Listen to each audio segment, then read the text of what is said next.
perezida w'ikipe ya Sport ni Twagirayezu Tadeo ndetse n'inama y'ubutegetsi nk'uko bakunda kuyita abayobozi bw'ikipe ya Sport iyobowe na perezida Paul Muvunyi yasabye Sadat ubufasha bugiye butandukanye ndetse banasaba amafaranga atugomba guturuka muri Skol, maze hari ibintu byinshi byagiye biba muri Skol, amafaranga bayimanye muri ekipe ya Sport kuya ikipe ya Sport bavuga bati kubera iminsi mumaze, kubera ibintu bimaze iminsi bivugwa yuko mutari kumvikana hagati yanyu, amafaranga turaza kuyarekura ari uko ibyo bibazo twatangiye kumva byamaze guhoshwa. Nibwo rero Twagirayezu Tadeo yongeye gufata umwanzuro ndetse na Paul Muvunyi wo kuza kuguza uwitwa Munyakazi Sadat. Bakibimukoza rero kimubwira bati umukiriya ari wese, umuntu wari wese wumva waguriza ikipe ya Sport yayatanga kandi akazayahabwa igihe icyo cyose Skol yaba yatanze amafaranga yayo ava muri ekipe ava muri Skol yerekeza muri Rayon Sport, kuko Skol yahagaritse ayo mafaranga ivuga yuko izatanga amafaranga ari uko yongeye kumva hajemo umwuka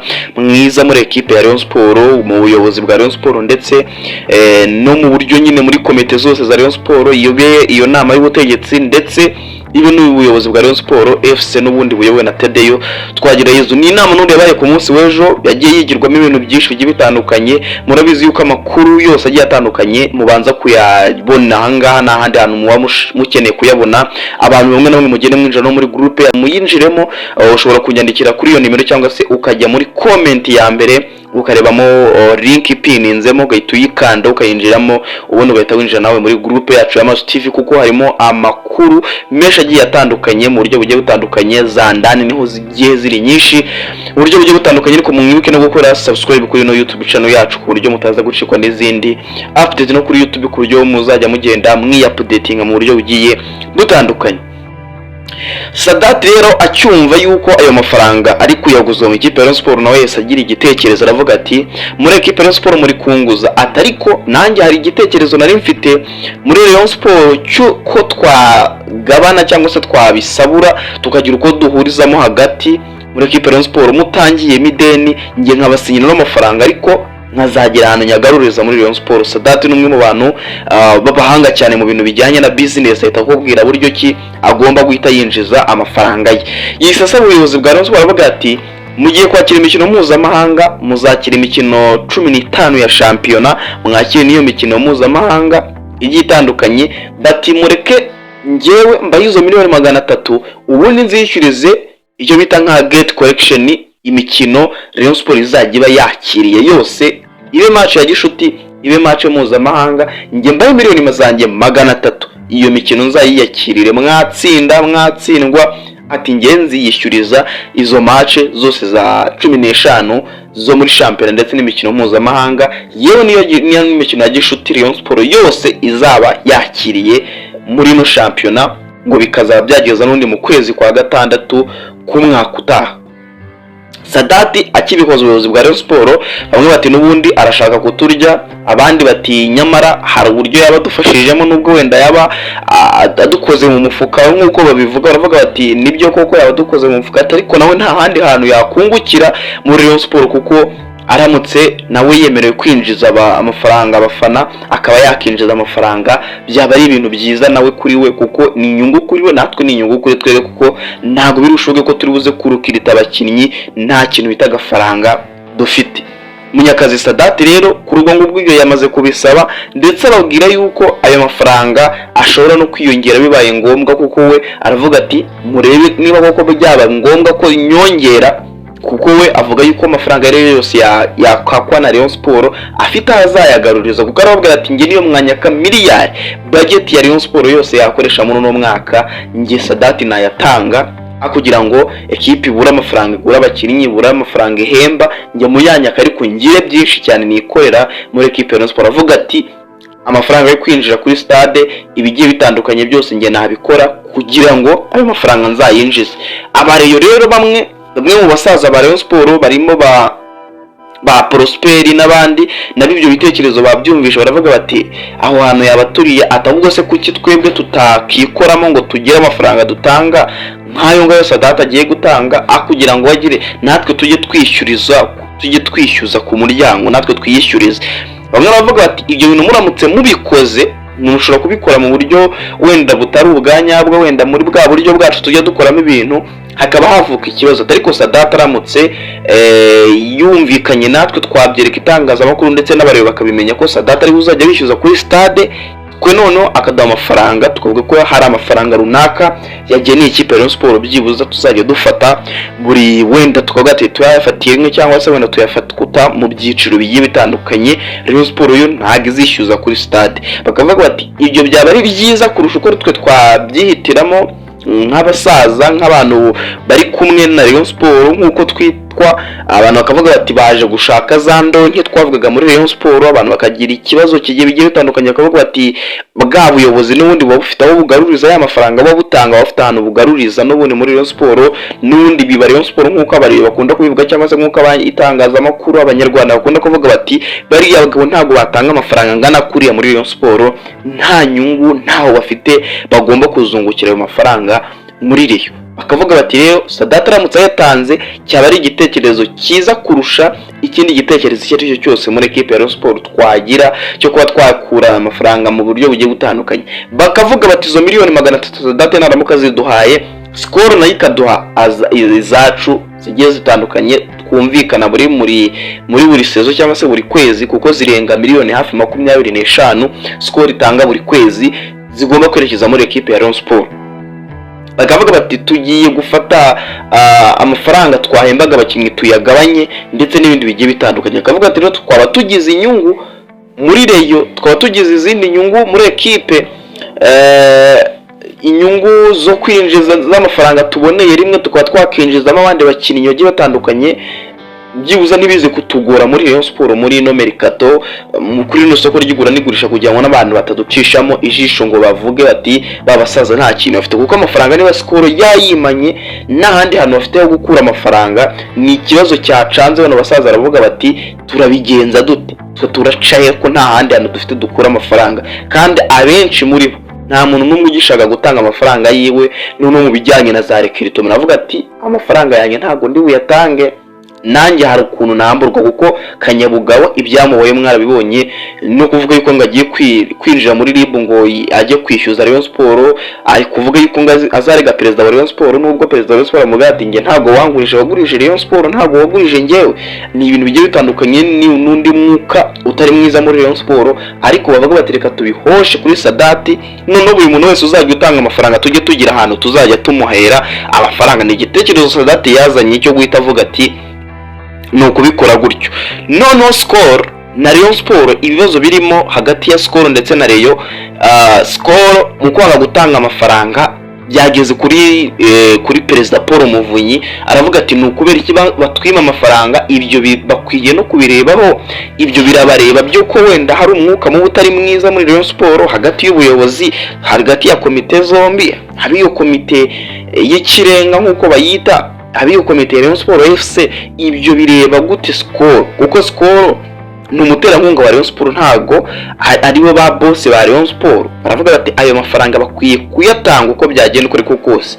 Rero Skol ndetse n'abandi bagiye batandukanye bari kuvuga bati amafaranga ntago turi buyatange twebwe, tubona hari ibibazo birimo hano. Nyamara hari abantu bamwe ngo hari ukuntu ngo inzego za Rayon Sport ubwazo zisa nk'izigongana. Hari abatse amafaranga abayobozi bwa Rayon Sport, ibe komite iyo y'ikirenga iyobowe na Muvunyi ndetse na komite ya Rayon Sport FC n'ubundi iyobowe na Twagerezo Tadeyo, zatse amafaranga zose mu buryo butandukanye, bavuga yuko ari amafaranga ya Rayon Sport. Skol yavuga iti ako kavuyo kari muri Rayon ko kuvuga ngo runaka na runaka, izo nzego uko zigenda zisumbana nuko zigenda zikurikirana n'izikwiye kwakira amafaranga, baravuga bati biratandukanye. Niba bose batwaka amafaranga tuzamenya ari indi uyoboye Rayon Sport ari indi utayoboye Rayon Sport. Rero kavuga bati izo komite zombi ntago tuzigira tuzi amafaranga zombi zidahuje. Baravuga bati mubanze muhuze mbere na mbere, ubundi mugire kutwumugire cyo twakwita nko kutwaka andi mafaranga, ariko byibuza mwamaze kongera guhuza hagati yanyu, hari urwego mwamaze kugeraho mu bijyanye n'imiyoborere ya Rayon Sport n'imijyanye n'imiyoborere ya equipe. Ati kuko birasa nkaho mwagira ngo ntago muzi kuyobora amakipe cyangwa se muzi kuyobora institutions zikomeye mu buryo bugiye butandukanye. Kuko baravuga ati niba muri abakire muyoboye ibigo bigiye bitandukanye, niba umuntu ayobora ayobora hariya mu gakiriro, hari ku Gisozi nka perezida wa Rayon Sports Twagirayezu Tadeyo, ibintu bijyanye na biriya byose by'ubwubatsi n'ibiki byose abikontorora, akaba ageze muri Rayon Sports ibijyanye no kuyobora Rayon Sports bikanga, ibijyanye no kujera amafaranga yinjira ndetse n'ayasohoka, kuko bari kuvuga ko za audit ziri muri Rayon Sports ziri kuza zitandukanye zihabanye cyane n'ibyo bari gusanga byarasohotse, ugasanga hasohotse amafaranga menshi ariko adafite aho yagiye. Bakavuga bati rero Rayon Sports mu gihe cyose ibyo bintu bitarakemuka nta mafaranga turi buze gutanga muri Skol. Ayo mafaranga rero Skol yayimanye, ndetse n'amafaranga yabemerewe kwisinyisha abakinyi, aya mafaranga Skol na n'ubu ntirayatanga, baracyategereje amaso yeze mu kirere. Gusa Skol buri mwaka murabizi ko yemera Rayon Sports kuvuga ngo izayigurira abakinyi, ariko bikarangira rimwe na rimwe nta n'umukinyi uguzwe na Skol, kuko Skol yavuga ati twe tuzagura umukinyi wa miliyoni wenda 40, bikarangira gutyo ari kwa kundi twabyumvishe mu isoko ry'igura n'igurisha. Sinzi niba wenda abariyo babeshya cyangwa se bano basaza babeshya, ariko se ko byavugwaga hakiriho na Twagire na perezida wa Rayon Sports Jean Fidel Retired, yavuga avuga ati Skol igiye gutanga amafaranga, nyamara Retired ari umwe mu abantu bose bahuriza bavuga bati Retired yari umunyakuri, yari umugabo uzi kuyobora, ari umugabo ukunda kuvuga amagambo make kandi ya nyayo. Akavuga bati byo byagendaga bite. Rero Skol bisa nkaho hari ukuntu ikina Rayon Sports basigaye bagenda bacengana hagati yabo nabo ubwabo, ugasanga ayo mafaranga bemeye kuzatanga muri Rayon Sports hari igihe atayatanze, nyamara byari ibintu nyine byari bizwi yuko amafaranga bagomba kuyatanga muri equipe. Gusa Skol na Rayon Sports ubu ngubu hagati yo n'abasaza harimo nk'uko utari mwiza, ariko Rayon Sports n'ubundi iri kubakinnyi bagiye batandukanye, kuko biri kuvuga ko n'aya mafaranga bari kuguza Sadati cyangwa se bari kwaka Sadati, ibyo byose baporopoje ari amafaranga yo kugura abakinyi. Byavuzwe ko baganirije abakinyi bagera kuri 5, harimo Bigirimana Abedi, harimo ba Joseph Saki n'abandi bakinyi bagiye batandukanye, ba Chris ndetse Rushema Chris ndetse n'abandi bagiye batandukanye bagiye guturuka mu yandi ma equipe, kuko nk'ubu ngubu bamusengo ntibarasinya, nyamara n'abakinyi byumvikana uko byamaze kurangira amafaranga yayo na Rayon Sports bagomba gutanga. Abo n'abakinyi bagakwiye kuba baramaze gusinya muri Rayon Sports, ariko na n'ubu ngubu ntibarasinya kubera ikibazo cy'amafaranga. Rero yumwe niyo bari kwaka Sadate, bakavuga bati Munyakazi uri umubosi, icyo cya mbere uri umuntu bakunda kuvuga ko asigaye ari umuntu wiyumva kubarusha, wenda yumva ko afite amafaranga kurusha abo bayobozi bose ba Rayon Sports, bono basaza ba Rayon Sports. Bakamubwira bati rero emera uduha ayo mafaranga, twebwe tugira uko tubigabana, tugira uko tubikubarira muri Rayon Sports, ku buryo nta muntu n'umwe uzajya wiba undi hagati yacu nawe. Rero Sadati ari kuvuga ati ayo mafaranga ndaba, ariko nanjye mu ndekere icyitwa gate collection mu kibagirwe, buri mure yaho azaba yicaye wese azaza babizi ko kwinjiza ni ibya Munyakazi Sadati, ibintu bijyanye no kwinjiza umufana wari wese ku kibuga ni ibyanjye. Ibyo ngibyo nibyo ari gusaba Rayon Sports, akababwira ati basaza bashaje mwese uko mwita nk'uko bimeze, amafaranga ngenda yafite ku meza, mwanya ka miliyari, mwanya ka miliyoni 300, mwanya ka 500, tengera amafaranga ndaba, ariko ngewe mu bijyanye no kwinjiza ndabyira uko mbibara. Bamwe bakagira igitekerezo ati ese nta kuntu yakemera ku muryango tukajya tumuha 50% by'ibyinjiye kuri stade. Bakavuga bati kandi n'ubundi koko birashoboka cyane ko yakugwa, kuko niba kuri derby match ya Rayon Sports na APR wenda n'urugero ishobora kwinjira hafi miliyoni 150 cyangwa se 130, na amafaranga Sadati yaba amaze kugaruza wenda kimwe cya kabiri cyayo yatanze. Bakavuga bati tugiye kwakira Rayon Sports Day. Rayon Sports Day ishobora kwakira wenda biliyoni zitari hasi y'ijana, nayo ishobora kugira 150 bitewe na equipe twakiriye. Niba ariyo Yanga tuyakiriye kuri Rayon Sports Day, twahita twinjiza miliyoni wenda nk'ijana kuri stade kuko Amahoro wahayuzuza. Bakavuga bati ayo mafaranga yose miliyoni 300 yaba zigaruje mu mikino 2 cyangwa se wenda kaburaho nkeya, biramutse bibaye bya bindi by'igihombo nta mukinyi twaguze ukanganye, ibyo birashoboka. Bakavuga bati rero twe turamuha byuza 50% by'ibyinjiye kuri stade, kuko imikino 2 byonyine ishobora kuba yamuha ayo mafaranga. Bakagahita babariramo za Kiyovu, za Mukura na equipe akomeye, za Polisi baba bakiriye muri championnat. Bakavuga bati aho ngaho n'ubundi Sadati yakongera kunguka amafaranga yari muri Rayon Sports, n'ubundi ugahita usanga wenda yinjije nka miliyari cyangwa se miliyoni 600-700 kuri stade, twe dufite miliyoni 300. Kuko rero twaba duhombye mu buryo bumwe, ariko abandi bakavuga bati ariko mu bundi buryo nanone twaba twungutse mu buryo uburyo bwo kuhita twigira ku isoko tukagura abakinnyi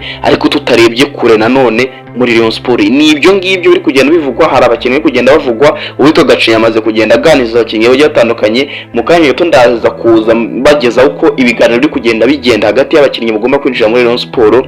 Ariko icyo mbasaba namwe ni gukora subscribe, ndetse abandi babishoboye mukinjira muri groupe yacu, harimo za update, harimo ama video, amafoto usanga nyine ari yayandi atigeze aboneka ahandi, kandi ntifuza wenda kuyashyira hano kuri YouTube ngo abantu bagende bayabona bagiye batandukanye. Hari igihe biba ngombwa yuko hari ibintu biba ngombwa ntitubisohore. Abantu rero mukande kuri iyo comment ya mbere, kuri link ipininze mu comment ya mbere, wahita ukanda kuri iyo link uhite winjira muri groupe. Mukomeze kugenda mugira ibihe byiza rero, nanjye ndaza kubagezaho izindi update, mukomeze gukora subscribe.